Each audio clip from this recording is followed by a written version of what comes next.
Bem-vindo ao InCor Talks, o podcast do InCor HCFM USP. Olá, seja bem-vindo ao nosso InCor Talks, nosso podcast para todos os profissionais da área da saúde.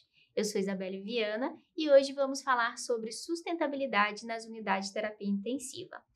Eu estou aqui com o meu convidado, Pedro. Ele é farmacêutico clínico aqui no InCor e atua na nossa unidade de terapia intensiva. Bem-vindo, Pedro. Muito obrigado, Isa. É um prazer estar aqui hoje, né? Então, vamos lá. Vamos lá.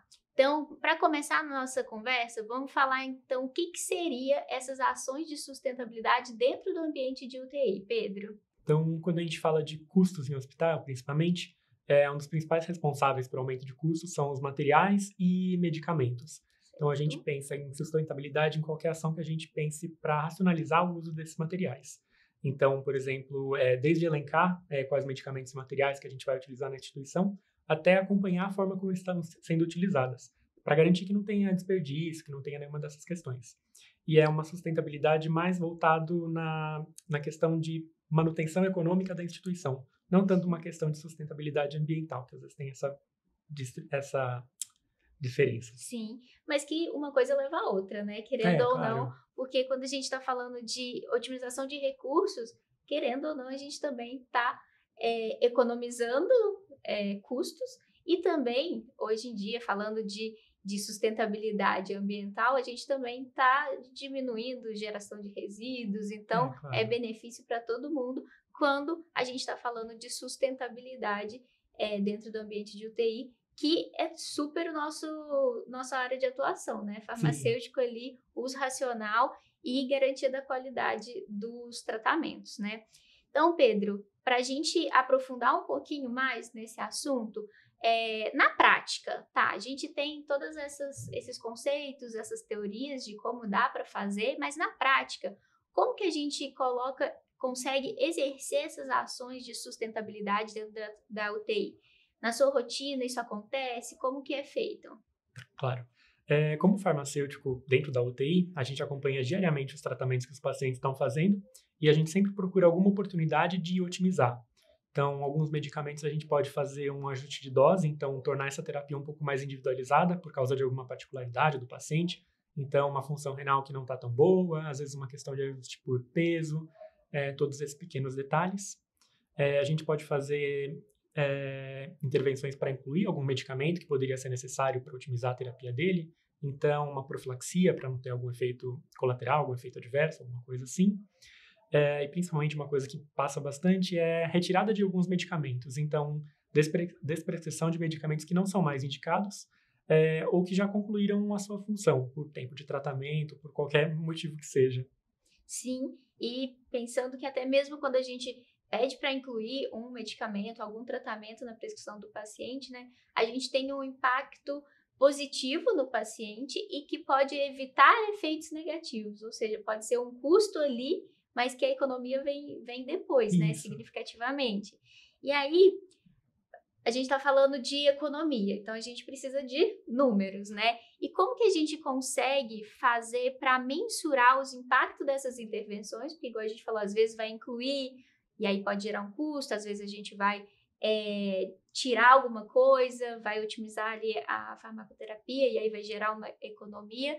Como que a gente faz isso? A gente mensura isso, essa economia propriamente dita em números dentro da UTI e no serviço como um todo, né? As ações também, porque a gente também tem um custo relativo a essas ações, né? Claro. Realmente essa questão de mensurar é um pouquinho difícil, porque muitas vezes o nosso trabalho acaba passando meio despercebido, de forma meio invisível, mas por sorte já tem bastantes artigos que tratam de tentar mensurar e tentar transformar o nosso trabalho em um indicador de economia. Então, o que muitos deles fazem, pensando que podem ser custos diretos e indiretos, quando a gente tenta mensurar um custo direto, o que principalmente tem é a comparação entre como que é o custo de um tratamento antes da atuação do farmacêutico e como que fica o custo desse tratamento depois da atuação do farmacêutico. Então, por exemplo, um ajuste de dose, um medicamento que estava sendo utilizado de 12 em 12 e que poderia ser utilizado uma vez ao dia sem comprometer a segurança do paciente. A gente compara esses dois custos e a diferença de um do outro é o quanto que a gente economizou. E claro, pode ser que a gente aumente, a gente caia no prejuízo. Vamos ser justos, né? Mas melhor para o paciente, né? Melhor para o paciente. Mas essa forma de cálculo também tem uma certa desvantagem, porque a gente não sabe por quanto tempo que o paciente ia utilizar aquela terapia, né? E aqui no INCOR a gente tem uma certa facilidade por causa da nossa atuação com a CCIH, né? Aqui, quando a CCIH monitora o uso de antimicrobianos, ela já determina por quanto tempo que o paciente vai utilizar aquele medicamento. Então, para a gente, quando a gente traçou o indicador, o nosso principal foco era calcular nesse uso de antimicrobianos, porque a gente já sabe certinho por quanto tempo que ia durar aquele tratamento. Então, essa até fica como uma dica de quem quer implantar esse tipo de indicador na instituição, ter esse contato com a CCIH, tentar direcionar um pouquinho. Mas, claro, qualquer classe poderia servir. Agora, partindo um pouco para custos indiretos, o que alguns autores fazem é buscar quanto que seria o custo de um evento adverso. Então, por exemplo, qual que seria o custo para você tratar um tromboembolismo venoso? Qual que seria o custo para você tratar uma lesão aguda de mucosa gástrica? Corrigir esse valor pela incidência desse evento adverso. Então, se é 10% de incidência, fazer 10% do valor.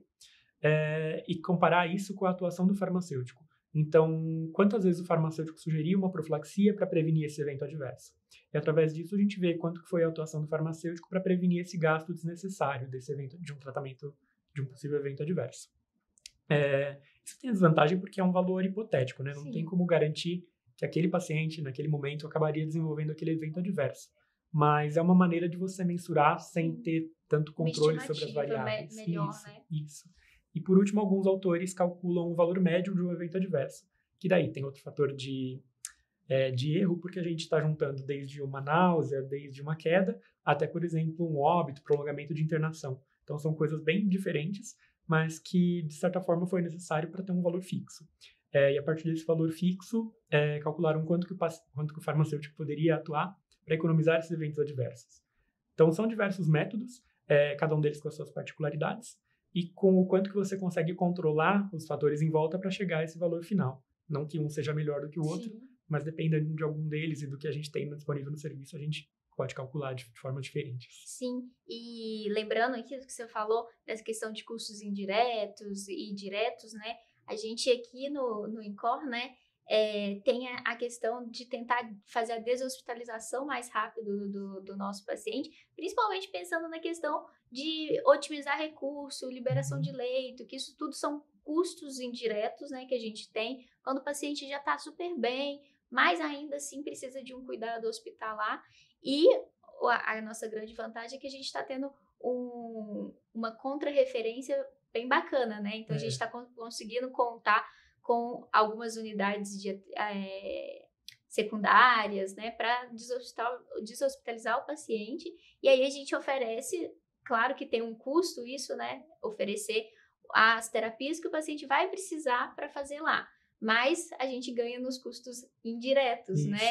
Que aí entra a diária dentro do hospital, que a gente tem esses valores também em literatura, né? Claro que vai depender de qual a complexidade do paciente, mas é um ótimo exemplo de pensar em como que um custo direto, que a princípio seria ruim, né? Mas quando você vai pensar no indireto, você tem grande repercussão, né? Você vai ter uma economia gigantesca e melhor conforto para o paciente, né? Quem que não prefere tratar em casa? Para eles deve ser a melhor parte, né? Exatamente.